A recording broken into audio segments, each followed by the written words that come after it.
Kalian bosen ngelakuin hal-hal yang itu aja? Atau udah mulai nggak tahu mau ngapain lagi? Halo kaum rebahan, sudah berapa banyak sih waktu yang kalian habiskan untuk tidur, main HP, main game, dan ngelakuin hal-hal yang gak penting lainnya? Pasti banyak banget deh. Hai, perkenalkan, namaku Lucia Versusinarion dari kelas 11 dan nomor absen 19. Dan di video kali ini, aku akan memberitahu kalian gimana sih cara agar kalian bisa mengalahkan rasa bosan selama kalian karantina di rumah. Jadi, yuk kita langsung aja ke tips yang pertama. Tips untuk produktif yang pertama adalah untuk mengembangkan bakat kita secara mandiri di rumah atau yang sering disebut dengan self-improvement. Kalian pasti punya kan bakat atau keahlian tertentu yang mungkin selama masa sebelum pandemi itu sering kalian asah atau latih. Tapi kalian tahu gak sih kalau selama masa pandemi dan karantina di rumah ini bukan menjadi alasan atau hambatan bagi kita untuk tidak latihan dan mengembangkan bakat kita sendiri atau secara mandiri di rumah loh. Kita akan mulai dengan bakat di dalam seni, terutama dalam seni musik.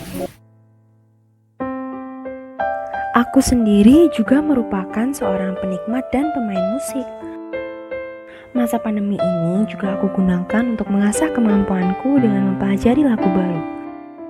Dan aku yakin kalau kalian juga bisa. Siapa tahu selama perjalanannya, kalian juga bisa memainkan alat musik baru. Yang kedua adalah seni lukis. Di sela-sela waktu bisa banget kan kita coret-coret di kertas. Dari yang jelas sampai yang gak berbentuk. Setidaknya kan bisa mengisi waktu di sela-sela sekolah online. Jadi masih ada yang belum kalian tertarik untuk lakukan.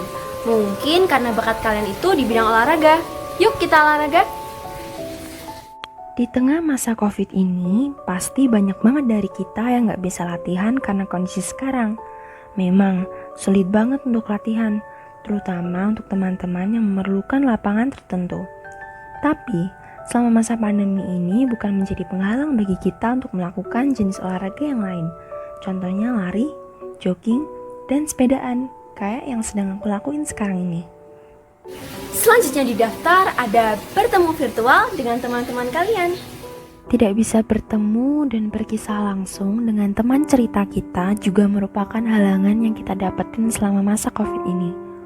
Untungnya, sekarang sudah ada banyak banget media yang bisa kita pakai untuk bertatap muka atau mengobrol secara virtual untuk sekedar melepas rindu atau mungkin seru-seruan bareng.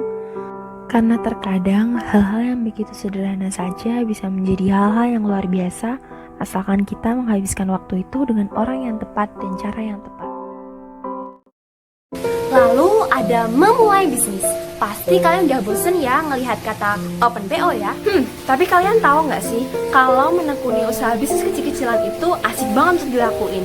Aku bisa bilang begitu karena aku sendiri juga menekuni sebuah usaha makanan. Bisnis kecil-kecilan itu bisa menjadi modal buat kita sekalian untuk latihan, untuk menerima dan mengelola usaha kita sendiri untuk masa sekarang dan masa di depan. Karena aku yakin, apapun yang kita lakukan, asalkan itu ditekunin, pasti bakal berbuah baik kok. Hitung-hitung nambah uang jajan kan? Jadi, yang mau dan sedang menekuni usaha makanan atau usaha yang lain, yang semangat ya! Masa pandemi ini juga menjadi waktu bagi kita untuk bisa mengenal diri kita sendiri secara lebih dalam. Caranya simpel kok.